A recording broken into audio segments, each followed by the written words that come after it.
COVID-19 di pulau-pulau di Pangkep, Pak Wakil. Justru saya merasa heran, Pak Dirman. Ya, ini kan namanya jelajah pulau ini sudah hampir semuanya Pak saya datang. Dan kehidupan mereka di sana hampir biasa-biasa saja.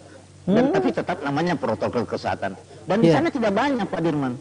Cuma memang kita ya tidak banyak kalau di pulau. Karena kita khawatir sebenarnya. Mungkin karena memang keterbatasan mereka berinteraksi dengan masyarakat kita. Masyarakat yang lain Pak.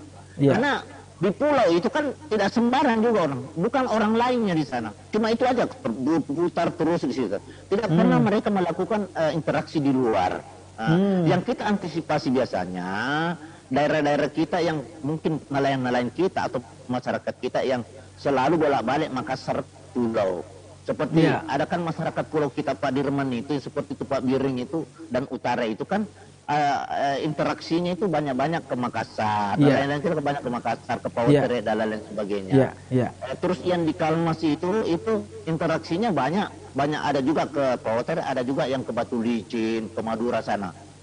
Terus yang di Lombok, yang di tengah itu, di Lukan Tengah yaitu, itu seperti juga kita khawatir jangan sampai ada masyarakat yang berinteraksi dan memang ada masyarakat penduduk kita yang tinggal di Lombok, ini yang kita khawatirkan yang masuk ke Tangaya, ke Pangkep itu, ke mana ke Sailus dan lain sebagainya, itu yang kita khawatir. Tapi rupanya nggak ada.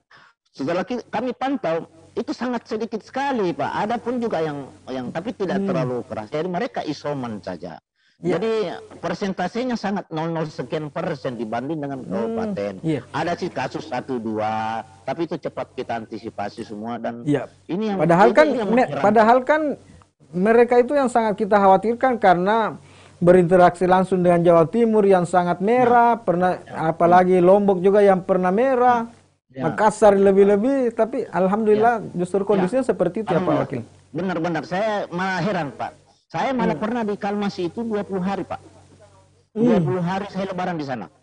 Saya malah bulan suci di sana, tapi alhamdulillah. Itu dalam rangka program jelajah pulau itu seperti apa memang programnya itu Pak Wakil? Saya kan kunjungan kerja Pak. Kunjungan kerja, tapi saya mampatkan di bulan suci Ramadan. Bulan suci Ramadan pada waktu saya hampir 21 hari. Pernah dianggap kehilangan jejak di laut karena jelajah pulau itu. Itu sebenarnya memang sih ada pemberitaan sedikit agak memang kami bukan rombongan kami itu waktu berangkat memang rombongan sebagian itu saya turunkan di Kalmas Pak, baru kami lanjutkan perjalanan ke Dewakan sana. Jadi rombongan Ibu Wakil Kota Tembung Perenang, Ibu Tamat dan semua kami drop dulu di ibu kota, kami melanjutkan perjalanan. Jadi itu karena ada visa sampai 3, betul saya visa 3 hari Pak, karena Ibu ada di Kalmas, saya ada di Dewakan, nanti 3 hari kemudian baru kami ketemu. Jadi akhirnya Pak Wakil dianggap hilang di laut. Ya, jadi gitu. Jadi seperti itulah beritanya kemarin tuh ada mungkin ya untuk mengalihkan perhatian barangkali teman-teman, tapi sempat kaget juga keluar sebenarnya. Memang rombongan kami setelah kami ke daerah barat sana yang berbatasan dengan Batu Licin, kami pulang itu drop Ibu dulu.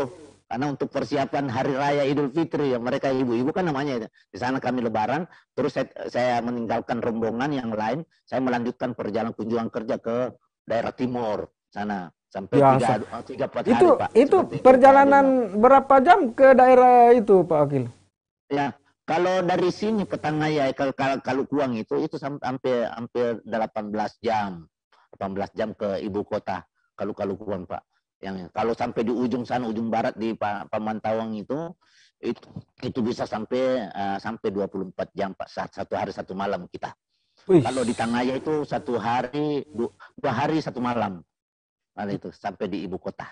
Ya. Kalau lancar Pak, kalau ketemu saya pernah sekali Pak Dirman, saya harus nginap di pulau. Saya ada namanya gusung itu istilahnya kalau kita di sini. Itu memang tempat berteduh bagi kapal-kapal yang mungkin tidak bisa tembus ombaknya. Jadi saya bersama keluarga itu harus dengan kapal kecil harus meneduh dulu, berlindung di satu pulau untuk supaya ombak ini supaya bisa teduh, baru kami lanjutkan perjalanan. Jadi kan pernah 2 hari 2 malam di tengah laut untuk Wih, ketemu dengan masyarakat.